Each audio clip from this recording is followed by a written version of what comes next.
دوستو، بہادر شاہ ظفر نے کیا تکلیف دہ شعر کہا ہے۔ عمریں دراز مانگ کر لائے تھے 4 دن،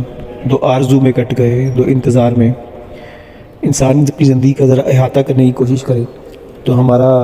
ابتدائی وقت، ہماری ساری نوجوانی جوانی، سارا وقت جو ہے ہم مسلسل پڑھائی، ہنر سیکھنے میں اور ترقی و کامیابی کے نئے سفر پہ روانہ ہونے کے لیے ہر وقت اونچی اڑانوں کے لیے ہم تیار رہتے ہیں، پھولوں رنگوں خوشبوؤں کے لیے ہر وقت سرگردہ رہتے ہیں، اور آرزو رہتی ہے اور پھر انتظار رہتا ہے اچھے دنوں کا، اچھے وقتوں کا۔ ہماری پاکستانی قوم بھی آج کل اسی اضطراب میں ہے۔ ہم آرزوؤں سے ہم نے اور بڑی مشکل سے اس جنرل نظیر پاکستان کو حاصل کیا، اور اب اس انتظار میں ہے کہ کوئی مسیحا آئے، اور 75 سالوں سے ہم اسی انتظار میں ہیں قائد اعظم کے بعد سے، کوئی آئے اور اس کی قسمت بدلے، اس کا نقشہ بدلے، ہمارا قوم و ملک کا مستقبل تاریک نہ ہو بلکہ بہت شاندار اور